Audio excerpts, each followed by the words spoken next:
start going around the room now.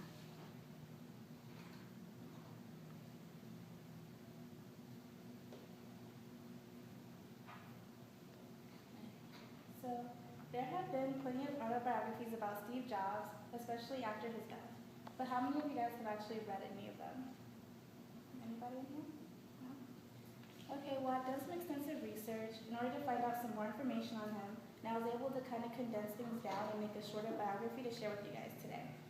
And I think it's important to know about him because we use the technology that he's created every day. So first off, I'm going to tell you guys a little bit about his early life, and then I'm going to talk about his company, and then I'm going to also discuss a little bit about his after, or his later life. So first, let's talk about his early life. Steve Jobs is a local guy, and he was born in San Francisco, California on February 24th, 1955. So he would have been 58 years old today.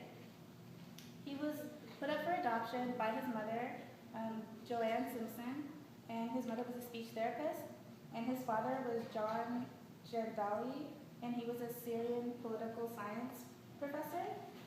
So after Steve was given up for adoption by his parents went and had another child. Her name was Mona Simpson, and Steve Jobs didn't find out about his biological family until he was about 27 years old, and he got into all of his fame. But him and his sister were very close, and one thing that he said is that we're family, and she's one of my best friends in the whole world. So Steve Jobs was adopted by Clara Jobs, who was an accountant, and Paul Jobs, who was a mechanic, and a Coast Guard veteran. And eventually Steve just kept getting into trouble as he was growing up, so what they did is they moved to Mountain View, California in the Silicon Valley. And Steve was taught by his dad how to take apart and put back together electronics, which enhanced his skills with technology. And Steve Jobs went to Cupertino High, and then he went to Homestead High in 1971. And one of his peers said that he was a loner, pretty much of a crybaby, and that he didn't quite fit in with everyone else, and he wasn't one of the guys. And it wasn't until some time later that he found people who shared the same common interests as him in technology, and that's when he started making friends. And one of his friends was Bill Fernandez, who lived across the street from Steve Wozniak, who I'm going to talk about a little bit later. But Wozniak helped Bill with a lot of his science projects because he was in college while Steve Jobs and Bill Fernandez were still in high school. And Bill introduced Steve Jobs to Steve Wozniak a couple years down the line, but they didn't really get along just for the fact that they had an age difference. Later on, Steve went to get an internship at Hewlett Packard, which turned into a summer job. And he graduated from high school in 1972, and he went to Reed College in Portland, Oregon. Of course, like any entrepreneur, he dropped out. Although he still decided to attend lectures, he liked taking calligraphy, which is just decorative handwriting or lettering. Also like typography, which is the style and the appearance of printed material.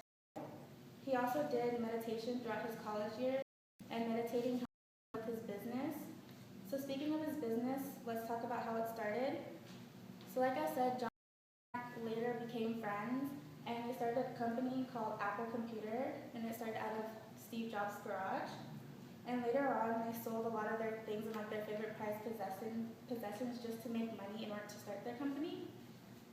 So in 1975, the first Apple computer was created. It was called Apple I, but it wasn't that successful, so they created another computer called Apple II.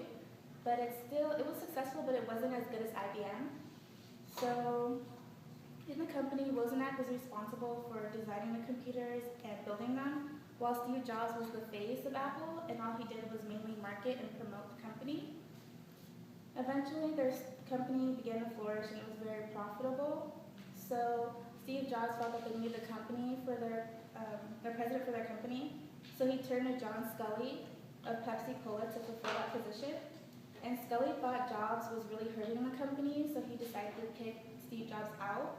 And eventually, Steve Jobs resigned from Apple in 1985. So after he resigned, he went to go have his own company, and it was called Next. And it was basically a software and hardware company. He also bought the animation company called Pixar Animation Studios from George Lucas. And it was a $50 million company, which later merged with Disney. and Steve Jobs became the largest shareholder of Disney. So Steve Jobs still had the company next, but it wasn't very successful. But Apple did see potential in his work, and they figured that they could use his software to develop their own company. So Apple bought Next from Steve Jobs for $429 million in 1947, and Steve also got his job back as CEO at Apple. And then soon after that, Apple took off with their new iOS system, and Steve Jobs made Apple products simpler and easier for the consumer, like our iPods and our iPads and our iPhones and things like that, so it really took off after that. And then a little bit down the line in his later life, he started to get sick. In 2003, he was diagnosed with a neuroendocrine tumor caused by pancreatic cancer. So he waited 9 months instead of getting to get surgery. And everyone was worried about him because they didn't want people to find out that he was sick and pull money out of the company. So in 2004, Steve Jobs decided to go in and get surgery. And he actually pulled through. It was very successful. And then in 2009, he started losing weight again. But like every person in the spotlight, he didn't want his whole life to be public. So he had a small meeting where he gathered the people who thought were important to come and discuss about his illness with them. And he was also married in 1991 to Lorraine Powell, who had 3 children, and he also had a girlfriend on the side who he had a daughter with, and her name was Lisa. But Steve Jobs didn't claim Lisa until she was about 7 years old, and then in her teen years, she went to go live with him. On October 5th, 2011, Steve Jobs was pronounced dead in Palo Alto at 56 years old. And people, including myself, continued to wonder if Apple would continue to be successful or if they would fail. But it's been 2 years since his death, and everything's been going okay. They're even coming up with an iPhone 5S soon, so that will be something interesting to see. In conclusion, I hope this gave you all an insight on his early life, his company, and his later life. Steve Jobs is a great entrepreneur of our time, and I'm sure we will all continue to use his products for years to come. But before I leave you guys, I want to show you guys a short clip of his bio by bio.com.